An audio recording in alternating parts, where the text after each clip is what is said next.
Hey, thanks. Yeah, and we're joined here with Zach Catanzareti, one of our senior riders with Kickin the Tires, and Camden Murphy, part-time NASCAR Camping World Truck Series driver for the number 8 Chevy Silverado with Nemechek Motorsports. Camden, Zach, thanks for joining us. First off, Camden, let's talk about your Daytona Road Course race. You've been there before, but obviously now in the Truck Series, and obviously a wild weekend really between all three series, and the trucks kind of setting the tone early on. But you came out on the positive side compared to a lot of your competition, and I believe it was your career best finish with the 13th place finish in that Nemechek Motorsports Chevrolet, correct? Yeah, it was, and it was a blast. You know, Mr. Nemechek has given me an amazing opportunity to just work with him and work alongside of them. You know, our relationship started in 2019 when I was driving their support truck, the number 87. Now, yeah, we weren't running a ton of laps, obviously, and you know, that kind of stinks in some aspect. But at the same time, you're gaining experience. And again, as I've said already, any time behind the wheel is good for you. So being associated with someone like Mr. Nemechek and the Nemechek Motorsports team and the background that they have and the history that they have in the sport, just the Nemechek name itself, it is amazing to be tied with. And you know, we've obviously tried for a while to put a full race together. And of course, it always comes down to finding the partners and sponsors to make it all happen. And, you know, this weekend was kind of a blessing in disguise. We had our eyes set on the Daytona Road Course just because I have some road racing experience. I have a lot of laps at that road course. And so with how the point system is this year too, the first 2 races are really, really important. And, you know, of course, Mr. Nemechek wanted to run Daytona, the super speedway. And so, you know, we tried putting together a bit of a game plan to put the road course together. And honestly, we didn't have any partners on board until Monday afternoon. BreakfastGame.com came on board. THQ made that weekend possible. Cannot thank them enough. Of course, Rocky Lace Hardware and the Cookie Jar, they came on board last minute. Super awesome. But no, the weekend was a lot of fun. You know, it's different when you go into a weekend and you don't have any practice. Mind you, I drove a NASCAR, just race car, so a truck, once last year at Bristol, and that was for Nemco again. So I was only behind the wheel of a NASCAR race car one time. And, you know, you can get a little rusty. You got to work on getting the rust knocked off. And without practice, it makes it a lot more challenging. So adding the rain element threw definitely everybody for a twist. Luckily, I have a little bit of rain experience in the road racing as well, too. So that was helpful. But starting basically last, I think it was 37th or 38th, you're kind of in trouble at that point. You know, you got to let everybody just kind of thin out and work their way away from each other to not get any issues. But honestly, it was great. The truck was wicked fast. We drove all the way up to 6th place from I think it was 37th, and I mean we were on a really great run to have a really great finish, if not compete for the win. That truck was fast. And unfortunately had some troubles on pit road. I made a mistake, and it cost us to run out of fuel and lose a lap. So, you know, I hate to have mistakes like that, and that's not acceptable. But, you know, you can look at it a few different ways. I have somewhat of a lack of experience when it comes to things like that in some ways. So, you know, it stinks that it happened, but we rallied back from, I think it was 33rd once I got my lap back and drove all the way up to 13th. You know, it stinks from a competitor standpoint because I knew we could have ran and finished easily in the top 10, if not top 5, or competed for the win. So, you know, the competitive side of me hates what happened, but you have to look at the big picture and say, man, well, we rallied from the back to the front twice. And Mr. Nemechek was happy. Partners are happy. That's all that matters. Yeah. So when that mistake happened, like, what's going on through your head? What's your crew telling you over the radio to make sure you stay focused and try to salvage everything that you can?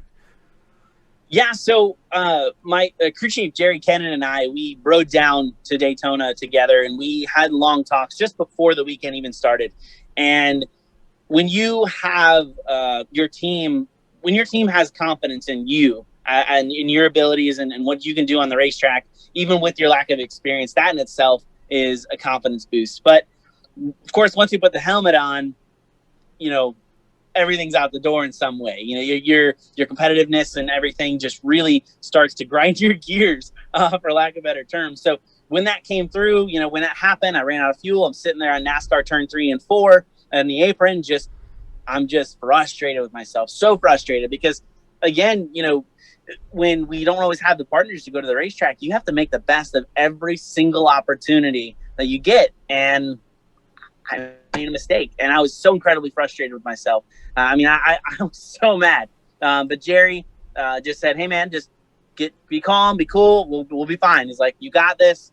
We'll get the lap back, and we'll we know we have the speed. We know we have confidence in you. We'll get this job done. We'll make it happen." So, just having the support of your fellow team is huge, and that was probably the biggest piece behind it, is just knowing that they were there backing me up. Yeah, it's a mistake, but hey, everybody makes mistakes, and you got to learn some way somehow. But the fact that they believe in you is definitely a big factor in the comeback. Yeah, man, you definitely touched on it there. I mean, just as a driver, I mean, anytime I see drivers having to start and park, especially years ago, we saw it so much, and it rips your heart out, even as just a fan watching, because, they raced all their life to get to Cup Xfinity trucks, and now they have to pull it into the garage. And you had to do that quite a bit just a couple of years ago. And, a race like Friday, I mean, as a driver and as a team, you guys were able to improve on the truck and overcome those kind of obstacles. And you weren't able to do that when you're starting parking. So you kind of touched on that overall feeling you have to have. But when you're able to finish these races and get these opportunities, I mean, how fulfilling it is. 13th place, you always want more. You told me last week, man, I wanted more.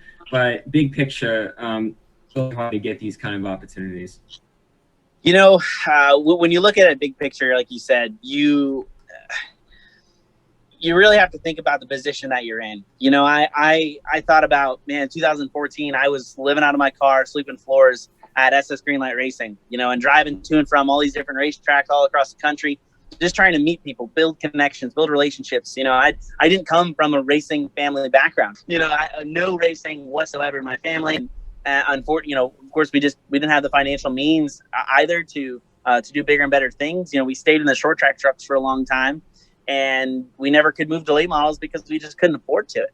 And so when you find yourself in a position where, you're standing on pit road, and, the national anthem is playing, and you just take a step back and think about how fortunate I am to do what I do. And that in itself is just kind of a surreal feeling. And, I look to the right, and there's Daytona. It's an amazing feeling that I'm here. I'm doing what I love to do. I'm one of very few that get to do it. But I'm also, Joe Nemechek, a NASCAR legend, is standing next to me and believing in me and giving me an opportunity to show what I can do behind the wheel. It's a big thing. And, you have to hope that, the people that matter in the sport, which I'm not saying, there's people that don't matter, of course, but it's, the team owners and team managers and stuff like that really can present opportunities for you in this industry. They notice what you do. Like Bristol, we started last, and that is a place that is impossible to go anywhere starting last, just about impossible. And, it took us forever to get a lap back and so on and so forth. But, when we were in the midst of restarts, making passes on guys like Johnny Sauter and Ross Chastain and Brett Moffitt and guys like this that race every single week, and they've been doing this for years and literally race every week. That experience is helpful for them, but it's confidence boosting. But it means a lot, because knowing that, okay, well, I might only have one race this year that I get to do. I have to make the most of it. Well, if you can make the most of any situation that you're given, if it's, you have, of course, pit road issues like we did, or anything that comes up, if you can make the most of it and just kind of hope that another opportunity comes of it, that's where you got to take the step back and, again, think about how fortunate you are just to be doing what you're doing. So I hope that kind of makes sense, but it's big picture, I'm just very lucky to do what I do. Granted, I'd love to be behind the wheel every single week. Everybody that's racing full time this year, I can promise you will have more laps this season than I have in the last 5 to 6 years of my NASCAR career. So, it's definitely a surreal feeling, know that I'm still able to do this. So you overcame everything on the pit road issue and all of that. Then you fought back to the field to 13th, but I know that for someone like you, with being a part-time driver and stuff like that, only running one race last year and then the Daytona Road Course this year, anyone you want to shout out to for giving you the opportunity to be able to drive that truck? Yeah, of course. One of the most obvious ones is Joe Nemechek. Yeah, he has been huge for my career here the last couple of years, just guiding me in certain directions and helping me out. But of course, Bobby Dotter has been a big mentor of mine as well. He's helped kind of guide me around in certain directions as well. But back to the Nemechek thing, Andrea Nemechek, Mr. Nemechek's wife, she of course is a big piece in the team that she doesn't really get seen a whole lot. But of course, my partners, RecFestGame.com and THQ, they came on board so last minute. It was so amazing to be able to represent them, and got such great feedback from fans and of course RecFest fans as well. I put it out there on a lot of different groups on Facebook and other platforms, and just got so much great feedback from that, even for how last minute of a deal it was. I hope to be able to do something with them again soon, maybe a different game, different platform, or with RecFest again, just on a larger scale. It was awesome to have them on board. Can't thank them enough as well. Scott Olstein and the Rock Hill Ace Hardware came on board literally hours before the race. And then the cookie jar. Stacy is awesome as well, and Brett Everett over there have kind of made that all happen and made that come together. So cannot thank them enough. David Hurt and David Muscarella, of course, they came in just to help out with a few things last minute there as well. So a lot of great people that have helped me out along the way. Of course, there's so many more behind the scenes that continue to, but it's amazing to have the support from so many different people and to have partners again like RecFest Game and THQ, a large corporation like that, to come on board, believe in me, believe in Nemco, and to support us is amazing. So I hope to be able to do something again like that soon, and again hope to do it with Mr. Nemechek and something of the sort. And it must be great to have a team owner like Joe. You mentioned him. I mean, he's the Xfinity Series champion. He's got more NASCAR starts than anybody ever. He's the most experienced driver ever. And I think some team owners might not understand what a driver's going through, especially if they're new in the sport. But Joe, I mean, everything that you've gone through, he's been through already. So, like, what has he told you? What did he say after the race, first off? And how has he really coached you since you've been racing him for a little bit here? Actually, one of the very first things he said once I got out of the truck is he said, "Man, you're going to be working real late in the next couple months for me if the shop isn't fixing this truck." I was like, yeah, I get it. I know. He said, no, but he said, man, you did a great job. He said, you made a comeback. He's like, obviously, we were all a little worried there when we went to the back. And, from a financial standpoint, the purse isn't as great, obviously, towards the rear of the field. So, we were worried in some sense like that. But no, he had full confidence in me, and he said, he did a great job. Obviously, come from the back to the front twice. So he was really happy, really proud, and crew chief Jerry Kennan was the same way. We had our 6-hour drive back to Charlotte after the race, and obviously talked about a lot. So it's awesome to have someone like him as a mentor, but then also someone I can call up at any moment, and he'll answer. And if I have a question about anything, he'll guide me in any direction that he can, or at least try to help. But it's awesome to just have someone like him support me and just believe in me, believe in my abilities. That's huge for someone like him to do that. So I'm hoping that he and I can keep our partnership and relationship going for a long time. So he's definitely helped my career in many ways, and being associated with him is incredibly helpful. So I cannot thank him enough for just giving me that quick little phone call to drive a support truck in 2019, and here we are. And now, how many miles have you put on the road so far this year in your car? Oh, yeah. So this year, this year hasn't been a whole lot yet, thankfully. But I think my biggest year was about 150,000 miles in, I think it was 2018. I think when I started with MonsterJam, obviously I got to fly everywhere, so that I got a little spoiled there. But I think it was about 150,000 miles was my biggest year.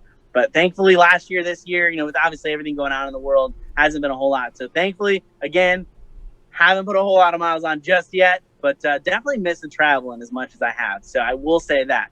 You know what? Before we shift it back over to Jerry and I'm going to have to ask Jerry how much he's driven in a year.